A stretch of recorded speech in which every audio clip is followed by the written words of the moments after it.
ABP news. मुख्यमंत्री विष्णुदेव साय ने आज दुर्ग में जिला स्तरीय विशेष जल समस्या निवारण शिविर एवं 737 करोड़ रुपए के विकास कार्यों का भूमि पूजन और लोकार्पण किया। इसमें केवल दुर्ग शहर में ही 259 करोड़ रुपए से अधिक की लागत के 191 विकास कार्य शामिल हैं। मुख्यमंत्री विष्णुदेव साय आज जेआरडी स्कूल मैदान में आयोजित सुशासन तिहार कार्यक्रम में शामिल होने दुर्ग पहुंचे। इस दौरान उन्होंने दुर्ग के मालवीय नगर स्थित आईटी पार्क का लोकार्पण किया और इसके बाद सीधे कार्यक्रम स्थल जेआरडी स्कूल मैदान पहुंचे। कार्यक्रम स्थल पहुंचने पर मुख्यमंत्री का पारिवारिक स्वागत किया गया। इसके बाद मुख्यमंत्री विष्णुदेव साय और अन्य अतिथियों के कर कमलों से विभिन्न योजनाओं के हितग्राहियों को लाभ वितरित किया गया। कार्यक्रम के दौरान प्रधानमंत्री आवास योजना के हितग्राहियों को उनके नए आवास की चाबियां सौंपी। वहीं अन्य हितग्राहियों को भी विभिन्न शासकीय योजनाओं के प्रमाण पत्र प्रदान किए गए। इस अवसर पर मुख्यमंत्री विष्णुदेव साय ने मंच को संबोधित करते हुए राज्य सरकार की जन कल्याणकारी योजनाओं और विकास कार्यों की जानकारी दी तथा कहा कि सरकार आम जनता तक योजनाओं का लाभ पहुंचाने के लिए लगातार कार्य कर रही है। उन्होंने सुशासन, विकास और जन सेवा को सर्वोच्च सरकार की प्राथमिकता बताया। जिलावासियों को और दुर्ग नगर निगम को 737 करोड़ रुपए के विकास कामों का सौगात मिला है, जिसमें लोकार्पण भी है, भूमि पूजन भी है। इसके लिए मैं समस्त दुर्ग जिलावासियों को बहुत बहुत बधाई और शुभकामना देता हूँ। और इस समाधान शिविर में भारी संख्या में 45-44 डिग्री गर्मी के बावजूद जनता यहाँ पर आई है जनता, उनको भी बहुत बहुत धन्यवाद, बधाई। और आज का ये कार्यक्रम हमारे शिक्षा मंत्री श्री गजेंद्र यादव जी की उपस्थिति, हमारे इस क्षेत्र के लोकप्रिय सांसद श्री विजय बघेल जी की उपस्थिति, हमारे विधायक गोसेवाला जी, ईश्वर साहू जी, यहाँ की महापौर श्रीमती अलका भागमार जी और हमारे अधिकारियों की उपस्थिति में संपन्न हुआ है।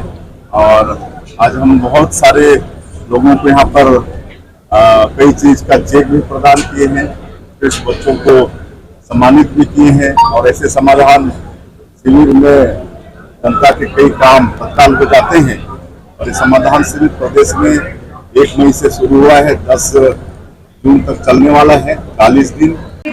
अन्नपूर्णा जी और रंजीत जी और रिंकी जी आपको।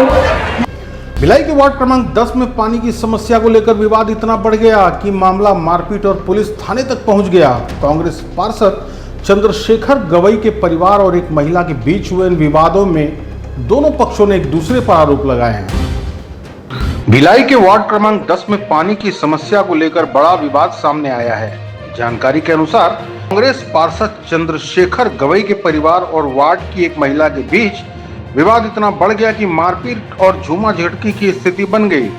महिला के हाथ में चूड़ी टूटने से चोट लगने की भी सूचना है। घटना के बाद दोनों पक्ष सुपेला थाने पहुंचे, जहां पुलिस दोनों पक्ष की शिकायत कार्रवाई की। घायल महिला के समर्थन में भाजपा कार्यकर्ता भी थाने पहुंचे। पुलिस मामले की जांच कर रही है। फिलहाल पुलिस पूरे मामले की जांच में जुटी हुई है और दोनों पक्षों का बयान दर्ज किए जाने के बाद आगे की कानूनी कार्रवाई की जाएगी। मतलब आप पार्षद हो, इसका मतलब ये नहीं कि आप किसी पे डंडा चलाओ। नहीं, डंडा अगर चलाया है, अगर वीडियो फुटेज होगा, भैया डंडा चलाया है, जनता के मत से क्यों हुआ? अभी तक बात चले पड़ोसी को 2 बहन को देता है, 2 बहन का हम लोग, और आप वहाँ एकदम से टेंकर आ रहा है तो मेरा तो हो गया लाइव हो गया। अब देखते सब। दुर्ग में एक बंद मकान में अचानक भीषण आग लगने से इलाके में हड़कंप मच गया। सूचना मिलते ही दमकल की टीम मौके पर पहुंची और कड़ी मशक्कत के बाद आग पर काबू पा लिया गया। दुर्ग के निवासी श्री यशवंत यादव के घर में अचानक आग लगने की घटना सामने आई है। आग लगते ही इसकी सूचना तत्काल अग्निशमन कार्यालय दुर्ग को दे दी गई, जिसके बाद एक दमकल वाहन और अग्निशमन कर्मियों की टीम को तुरंत मौके के लिए रवाना किया गया। घटनास्थल पर पहुंचने पर अग्निशमन कर्मियों ने देखा कि मकान से भीषण आग की लपटें निकल रही थी। स्थिति की गंभीरता को देखते हुए टीम ने तत्काल राहत और बचाव कार्य शुरू किए। अग्निशमन कर्मियों ने बड़ी मशक्कत करते हुए आग की लपटों को नियंत्रित किया और कुछ ही समय में आग पर काबू पा लिया। दमकल विभाग की टीम की तत्परता के चलते आग को आसपास के मकानों और अन्य स्थानों तक फैलने से रोक लिया गया, जिससे एक बड़ा हादसा टल गया। बताया जा रहा है कि जिस मकान में आग लगी वहां कोई व्यक्ति निवास नहीं करता था। मकान के भीतर घरेलू सामान और कुछ वाहन रखे हुए थे, जो आग की चपेट में आकर पूरी तरह जलकर राख हो गए। फिलहाल आग लगने के कारणों का पता नहीं चल पाया है। संबंधित विभाग द्वारा मामले की जांच की जा रही है और आग लगने के वास्तविक कारणों का पता लगाने का प्रयास किया जा रहा है।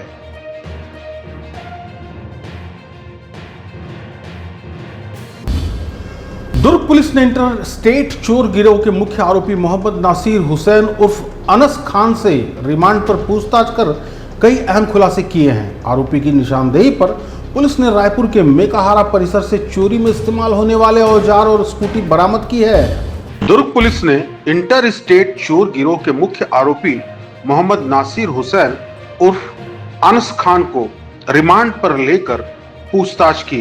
पूछताछ के दौरान आरोपी ने चोरी की वारदातों से जुड़े कई महत्वपूर्ण खुलासे किए। पुलिस के अनुसार आरोपी को उत्तर प्रदेश से गिरफ्तार किया गया था। पूछताछ में उसने बताया कि गिरोह के सदस्य पहले बंद मकानों, फ्लैटों और आवासीय कॉलोनियों की रेकी करते थे। इसके बाद मौका देखकर चोरी की वारदात को अंजाम दिया जाता था। गिरोह घरों में प्रवेश करने के लिए दरवाजों के ताले तोड़ता था, जबकि अलमारियों और लॉकरों को खोलने के लिए विशेष औजार का इस्तेमाल किया जाता था। आरोपी ने पुलिस को बताया कि चोरी में इस्तेमाल होने वाले औजार रायपुर के मेकाहारा परिसर की पार्किंग में खड़ी एक एक्टिवा की सीट के नीचे छिपाकर रखे गए थे। जानकारी मिलने के बाद पुलिस आरोपी को लेकर मौके पर पहुंची और उनकी निशानदेही पर औजार तथा स्कूटी बरामद कर ली। पुलिस अधिकारियों का कहना है कि गिरोह के अन्य सदस्यों और उनकी गतिविधियों तक पहुंचने के लिए कई स्तरों पर जांच की जा रही है।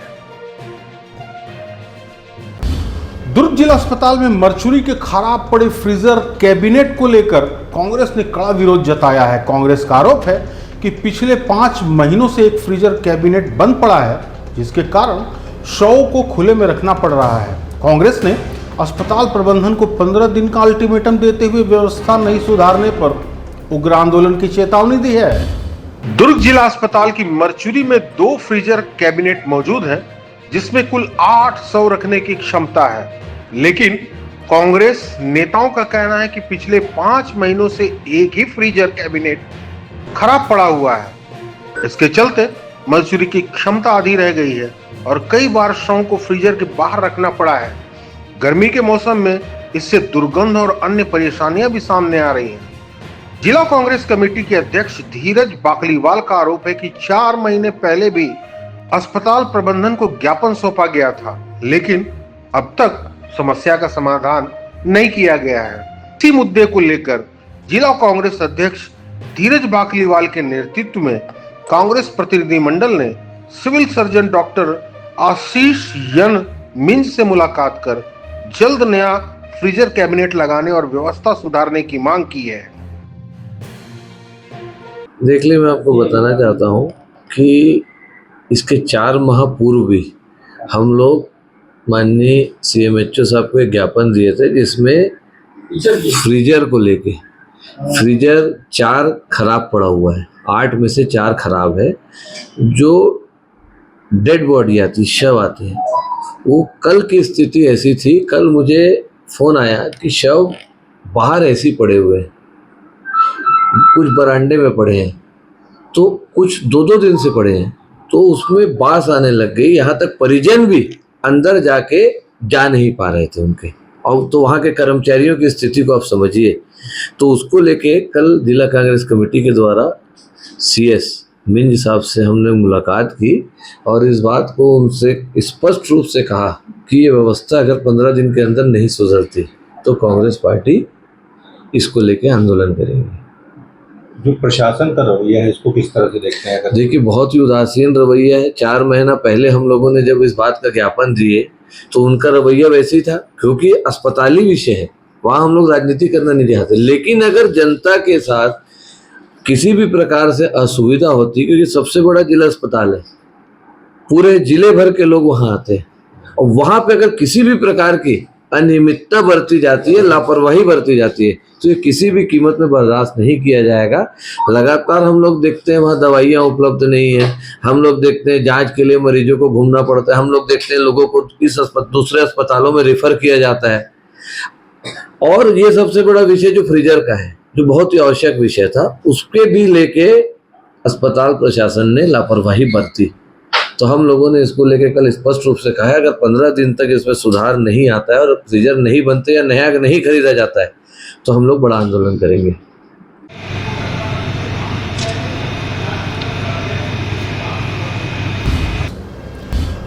स्वच्छता सर्वेक्षण 2026 को लेकर दुर्ग नगर निगम ने अपनी तैयारियां तेज कर दी हैं। शहर को स्वच्छ और सुंदर बनाने के लिए निगम द्वारा व्यापक स्तर पर अभियान चलाया जा रहा है। जगह जगह आकर्षक वॉल पेंटिंग के माध्यम से लोगों को स्वच्छता के प्रति जागरूक किया जा रहा है। निगम का लक्ष्य इस बार स्वच्छता सर्वेक्षण में प्रदेश और राष्ट्रीय स्तर पर बेहतर रैंक हासिल करना है। स्वच्छता सर्वेक्षण 2026 में उत्कृष्ट प्रदर्शन के लिए दुर्ग नगर निगम ने शहर भर में जागरूकता अभियान शुरू किया है। प्रमुख चौक चौराहों, सार्वजनिक स्थलों और दीवारों पर स्वच्छता संदेशों से युक्त वॉल पेंटिंग बनाई जा रही है। इन चित्र के माध्यम से नागरिकों को स्वच्छता अपनाने, कचरा पृथक्करण करने और शहर को साफ रखने का संदेश दिया जा रहा है। निगम प्रशासन ने पिछले वर्षों के स्वच्छता सर्वेक्षण के अनुभवों और कमियों का विश्लेषण कर इस बार विशेष रणनीति तैयार की है। वर्ष 2024 के स्वच्छता सर्वेक्षण में दुर्ग नगर निगम को प्रदेश स्तर पर 17वां और राष्ट्रीय स्तर पर 24वां स्थान प्राप्त हुआ था। बार निगम उन कमियों को दूर कर बेहतर प्रदर्शन के लिए पूरी ताकत लगा रहा है।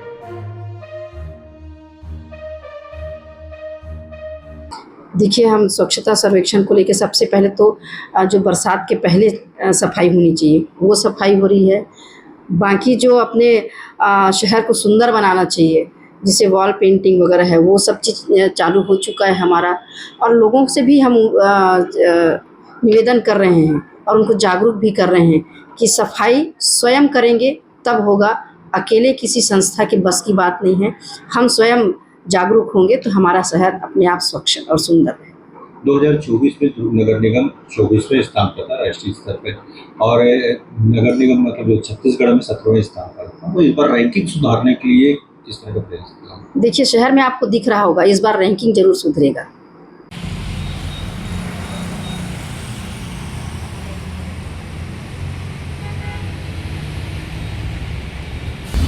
धमतरी जिले के खरेंगा गांव में अवैध रेत खनन के दौरान शमशान घाट की कब्रें खोदे जाने का मामला सामने आया है। कब्रों से मानव कंकाल निकलने के बाद अब इस मुद्दे पर कांग्रेस और बीजेपी के बीच सियासी घमासान शुरू हो गया है। छत्तीसगढ़ के धमतरी जिले के महानदी किनारे स्थित खरेंगा गांव का शमशान घाट इन दिनों चर्चा का विषय बना हुआ है।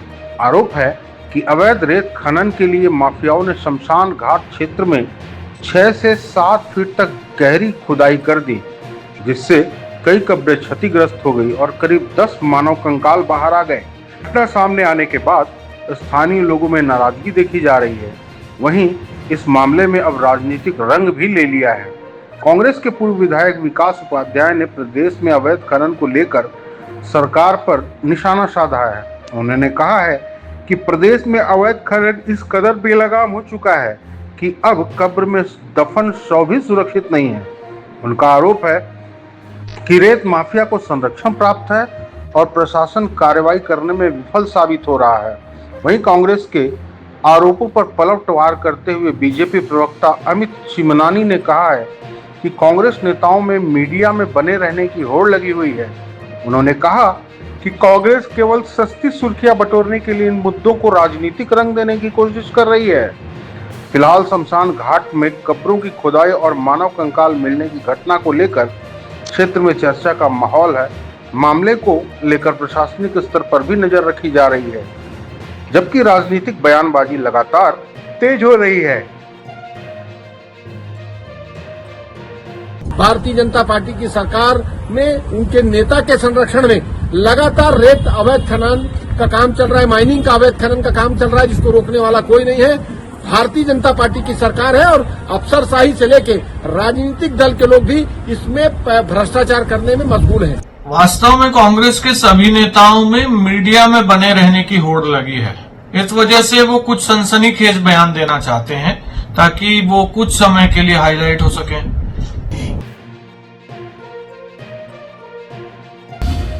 बेमेतरा से भाजपा विधायक दीपेश साहू आज सामूहिक विवाह समारोह में विवाह बंधन में बंधने जा रहे हैं। मुख्यमंत्री कन्या विवाह योजना के तहत आयोजित कार्यक्रम में बीपीएल परिवार की तरुणा साहू के साथ 7 फेरे लेंगे। छत्तीसगढ़ के बेमेतरा से भाजपा विधायक दीपेश साहू आज एक अनोखी पहल के साथ सामूहिक विवाह समारोह में विवाह करने जा रहे हैं। मुख्यमंत्री कन्या विवाह योजना के तहत आयोजित इस कार्यक्रम में विधायक दीपेश साहू बीपीएल परिवार की तरुणा साहू के साथ 7 फेरे लेंगे। दीपेश साहू राजनीति में आने से पहले एक सरकारी शिक्षक के रूप में अपनी सेवाएं दे चुके हैं। विधायक बनने के बाद भी उन्होंने सामूहिक विवाह समारोह के माध्यम से विवाह करने का फैसला लिया है, जिसकी प्रदेश भर में चर्चा हो रही है। विधायक दीपेश साहू का कहना है कि मुख्यमंत्री कन्या विवाह योजना के तहत मिलने वाली राशि को वे अपने व्यक्तिगत उपयोग में नहीं लेंगे। इसके बजाय यह राशि मेधावी छात्रों की शिक्षा और उनके भविष्य को बेहतर बनाने के लिए खर्च की जाएगी। हालांकि विधायक की शादी को लेकर राजनीतिक बहस भी शुरू हो गई है। कांग्रेस ने योजना की पत्रकार और इनके नियमों को लेकर सवाल उठाए हैं। वहीं भाजपा का कहना है कि यह विधायक का व्यक्तिगत निर्णय है और इसे राजनीतिक नजरिए से नहीं देखा जाना चाहिए। फिलहाल सामूहिक विवाह समारोह में होने वाली इस शादी को लेकर लोगों में उत्सुकता बनी हुई है और यह आयोजन प्रदेश में चर्चा का विषय बना हुआ है।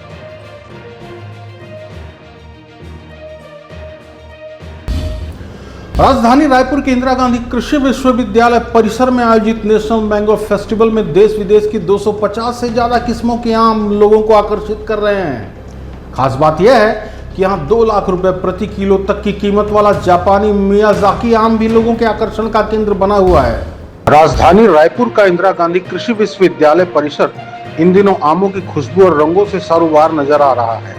यहाँ आयोजित नेशनल मैंगो फेस्टिवल में देश और विदेश की 250 से अधिक किस्मों के आम प्रदर्शित किए गए हैं। महोत्सव में कोई दुर्लभ आमों के साथ तस्वीरें खिंचवाता नजर आया तो कोई विशेषज्ञ और किसानों से नई किस्मों तथा आधुनिक खेती तकनीकों की जानकारी लेते दिखाई दिया। आम प्रेमियों के लिए यह महोत्सव आकर्षण का बड़ा केंद्र बना हुआ है। फेस्टिवल से 6 किलो वजनी हाथी झूल आम और सबसे छोटा लाल लड्डू आम लोगों के बीच खास चर्चा का विषय बने हुए हैं। वहीं दशहरी, लंगड़ा, चौसा, केसर, अल्फांसो जैसे लोकप्रिय किस्मों को भी देखने और जानने के लिए लोगों में उत्साह देखा गया। महोत्सव में 30 से अधिक एक्सोटिक वैरायटी के आम भी प्रदर्शित किए गए हैं। इनमें जापान की चर्चित प्रीमियम किस्म मियाजाकी सबसे ज्यादा आकर्षण का केंद्र बनी हुई है। बताया जा रहा है कि इस आम की कीमत अंतर्राष्ट्रीय बाजार में करीब 2 लाख रुपए प्रति किलो तक पहुंच जाती है। इसके अलावा अमेरिकी की सर्विस किस्म, ऑस्ट्रेलिया की कंस्ट्रक्शन प्राइड और थाईलैंड की टोन की आइवरी किस्म भी लोगों को खूब आकर्षित कर रही है। वहीं दुर्लभ नूरजहां और विशाल काया हाथी झूल आम देखने के लिए भी लोगों में खासा उत्साह नजर आया। छत्तीसगढ़ की विशेष पहचान वाले 5 स्थानीय आमों की किस्में भी महोत्सव में प्रदर्शित की गई, जो प्रदेश की बागवानी और कृषि समृद्धि को दर्शाती है। नेशनल मैंगो फेस्टिवल आम प्रेमियों, किसानों और शोधकर्ताओं के लिए एक अनूठा अनुभव साबित हो रहा है। हिमाचल प्रदेश के चंबा जिले में हुए एक दर्दनाक सड़क हादसे में 8 लोगों की मौत हो गई। हादसे में भिलाई के एक ही परिवार के 4 सदस्य समेत 2 बच्चों की जान चली गई, जिसमें परिजनों और परिचितों में शोक का माहौल बना हुआ है। हिमाचल प्रदेश के चंबा जिले में घूमने गए बेंगलुरु के 2 परिवारों की खुशियां दर्दनाक सड़क हादसे में मातम में बदल गई। बैरागढ़ साहज पास किलाड़ मार्ग पर एक आर्टिगा कार अनियंत्रित होकर करीब 500 मीटर गहरी खाई में जा गिरी। हादसा इतना भीषण था कि कार में सवार 2 बच्चों समेत कुल 8 लोगों की मौके पर मौत हो गई। मृतकों में छत्तीसगढ़ के भिलाई के एक परिवार के 4 सदस्य भी शामिल हैं। जानकारी के अनुसार सभी पर्यटक बेंगलुरु से हिमाचल प्रदेश घूमने पहुंचे थे और बर्फबारी का आनंद लेने के लिए साच पास की ओर जा रहे थे। इसी दौरान उन्हें रास्ते में यह दर्दनाक हादसा हो गया। बताया जा रहा है कि भिलाई का परिवार लंबे समय से बेंगलुरु में रह रहा था, जहां दंपत्ति नौकरी कर रहे थे। छुट्टियां बिताने के लिए परिवार हिमाचल प्रदेश घूमने गया था, लेकिन यह यात्रा उनके लिए अंतिम साबित हुई। हादसे की खबर मिलते ही भिलाई सहित परिजनों और परिचितों में शोक की लहर दौड़ गई। परिवार के सदस्यों ने इस दुखद घटना पर फिलहाल मीडिया से बात करने से इनकार किया है। वहीं स्थानीय प्रशासन द्वारा हादसे के कारणों की जांच की जा रही है।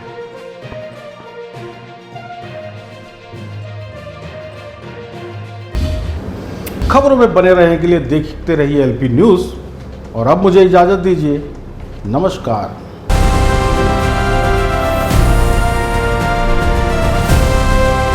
हर खबर पर नजर, सच, हिम्मत और जमीनी रिपोर्टिंग, देश, समाज और सत्य के लिए। एलपी न्यूज़, आपकी आवाज।